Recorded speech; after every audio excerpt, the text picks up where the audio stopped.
এবং কর্মকর্তা কর্মচারী বিনোদ জীবন একাডেমি। আসসালামু আলাইকুম। এখানে বলার কিছু নাই, আমি এই সাভারে অনেকদিন ধরেই আছি নানা কাজে।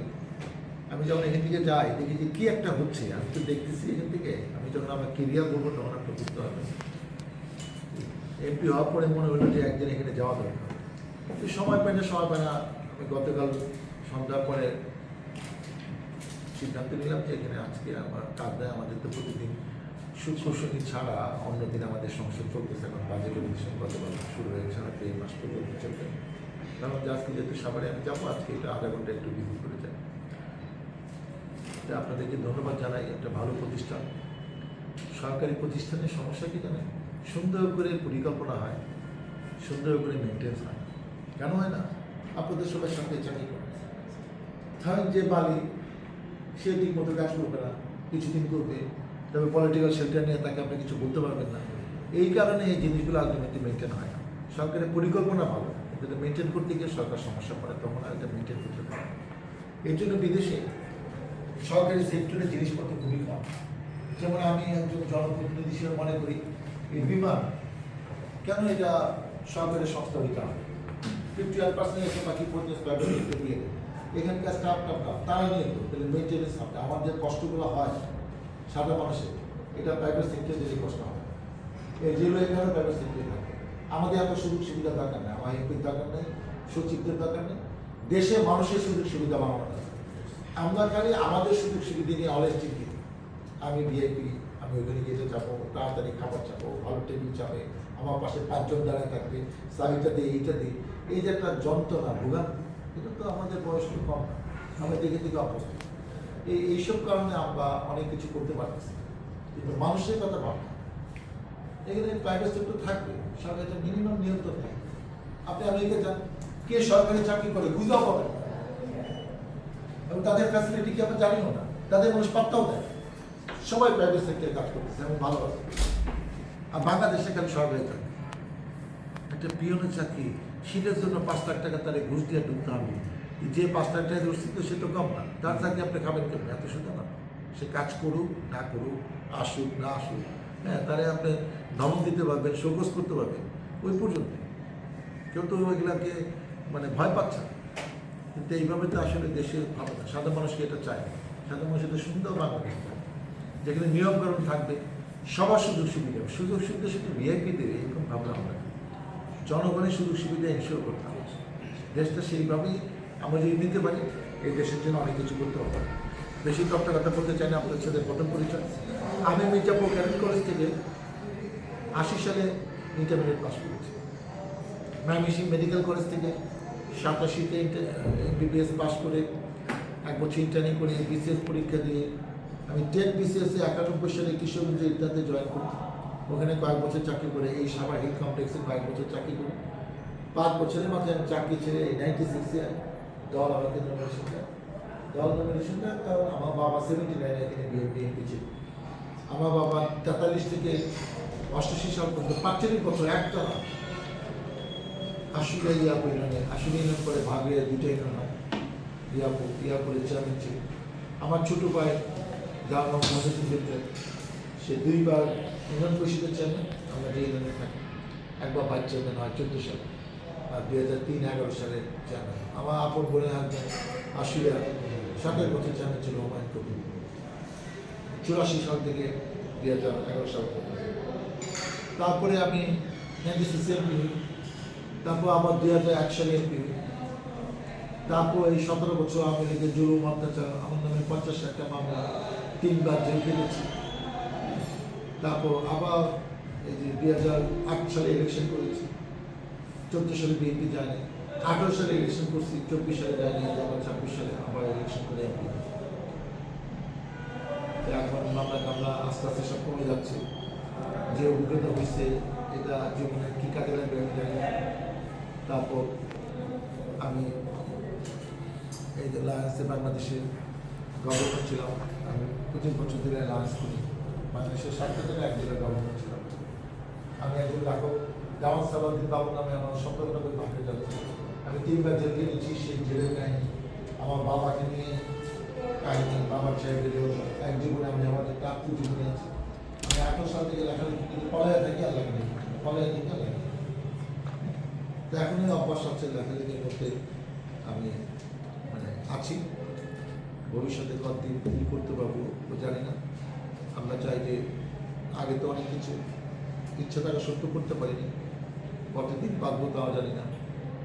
এবার এমন কিছু কাজ করতে চাই মনের জন্য বুঝে যেন আমরা সময় এই কাজগুলো আমরা হচ্ছে যেগুলো সাগরে অতীতে কখনো হয়নি।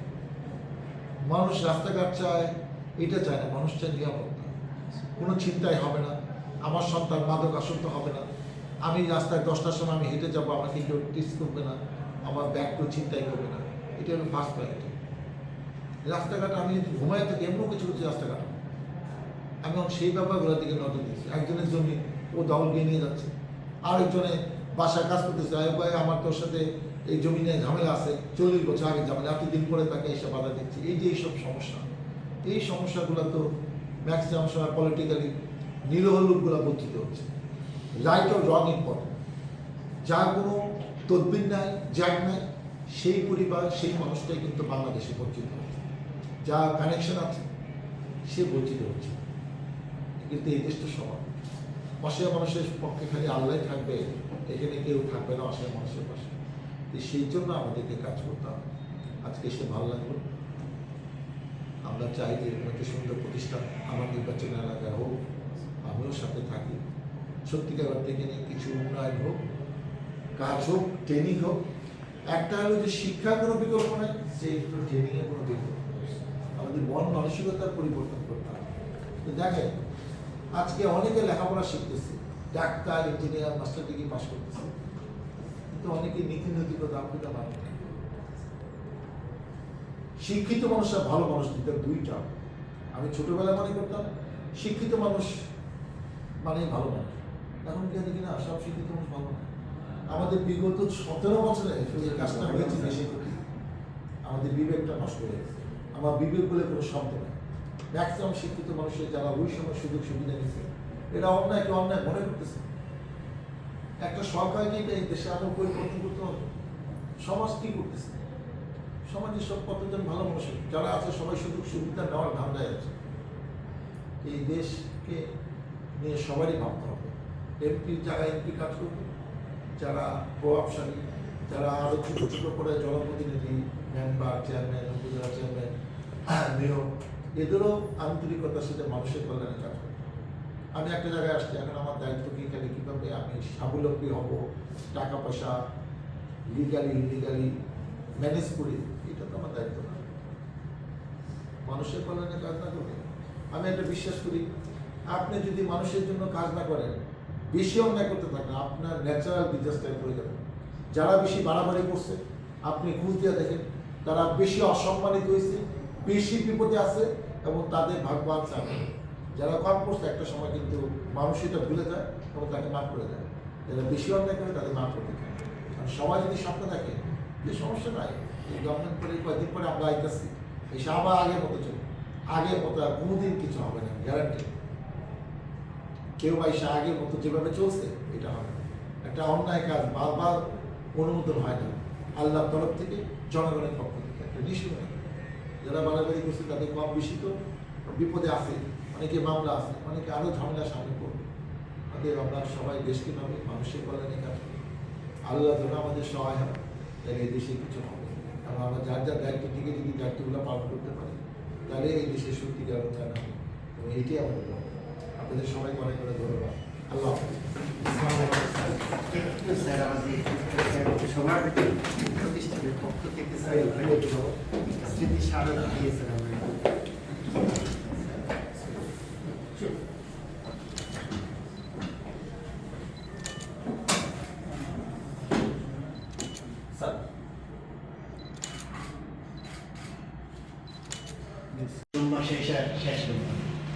এখানে স্যার আমরা ওই যে সব কিছু আপনি অনলাইনে দেখাতে পারেন, সব কিছু আইপি দিয়ে এভরিথিং কম্পিউটারাইজড।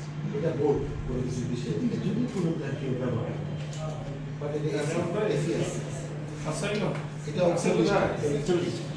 বড় ক্যাপাসিটি একই রকম একই pattern, size। একই pattern। এসিতে আছে 40 জনের এটা কয়টা নি? এটা 5টা। আমি ভাবতেছি এক ম্যাক এসে কিনে কাজ করে সামাজিক সামাজিক প্রোগ্রাম হয়, ট্রেনিং প্রোগ্রাম সুন্দর সংস্থা। হ্যাঁ এটা আমি আপনি জানেন আপনার দরকার দিদি মহারাজ এটা আমার খুব ভালো লাগলো আর আপনি কম্পিউটার ট্রেনিংয়ে যদি কম্পিউটার না থাকে এটা হবে না সবগুলো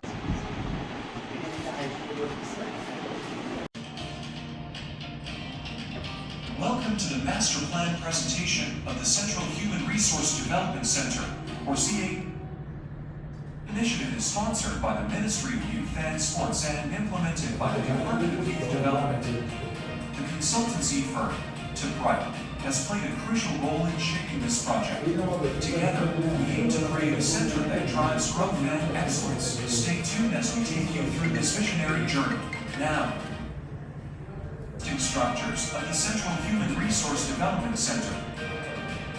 Here, we have the academic building, where learning and development take place. Next, the male hostel, providing accommodation for trainees.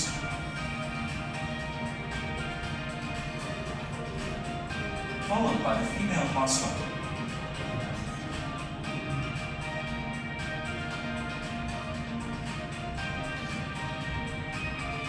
The officers' quarters serve as residences for our dedicated team. The staff quarters provide housing for other essential personnel.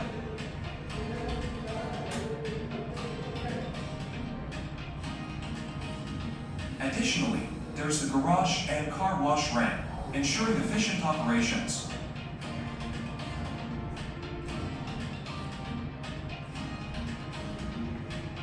Total Human Resource Office, central to our administration and coordination efforts. Lastly, this is the substation. These are the current structures that form the foundation of CHRDC. Next, let's explore the exciting new additions to the Central Human Resource Development Center. First, we have the Principal's Residence, a thoughtfully designed space that will accommodate our leadership with the highest standards of comfort.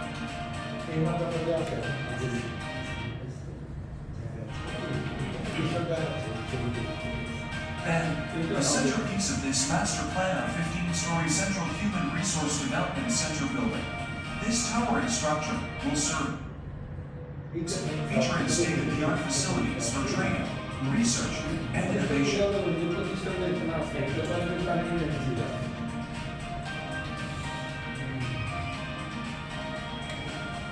These new developments will redefine the future of CHRDC. Stay tuned for more details.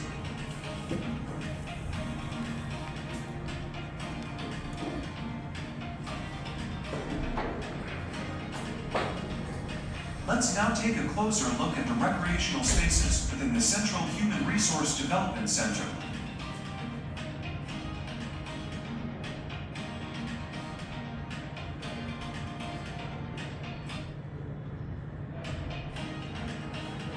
Here, we have the children's space right next to the officers' quarters, where children can play and enjoy their time outdoors. It's a place that adds life and energy to the community. Along the west and south boundaries of CHRDC, we have a peaceful walkway. This path is designed for morning walks, encouraging a healthy lifestyle for everyone here. The walkway also connects to key access points, making it convenient for everyone to enjoy a refreshing walk whenever they please. With spaces like these, CHRDC professional development, but also the well-being of its community. And as you walk, you'll pass by a beautiful pond that adds a serene atmosphere to the experience. The area will be your gateway to fresh air and fitness. Let's take a moment to explore the park located next to the new 15-story Central Human Resource Development Center building.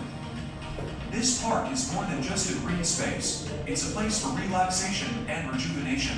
Nestled right beside our modern new building. It offers a peaceful environment where both staff and visitors can unwind amidst nature. Now, let's walk through the detailed layout of the principal's residence and the new 15-story Central Human Resource Development Center building. The principal's residence is a 3-story building. The ground floor is reserved for parking, while the second and third floors are dedicated to residential use. These floors include master bedrooms, living and dining areas, kitchens, and verandas, ensuring both comfort and functionality for the principal. Moving on to the 15-story Central Human Resource Development Center building, which serves as a training-cum-dormitory. The ground floor is dedicated to the lobby, reception, and waiting areas. This floor also includes male and female lift lobbies, ensuring easy access throughout the building. The semi-basement is reserved for parking. Multi-purpose hall and training rooms. Floors 2 and 3 continue, along with a terrace dining area and kitchen. The 4th and departmental shop and library, with a computer lab and terrace on the 5th floor. On the 6th floor, you'll find a gym and indoor game facilities. The 7th floor is designed to accommodate foreign students, with a dormitory offering 20 beds. Floors 8 to 12 provide dormitories for local students with varying capacities and a connecting bridge between floors. The 13th and 14th floors continue with dormitories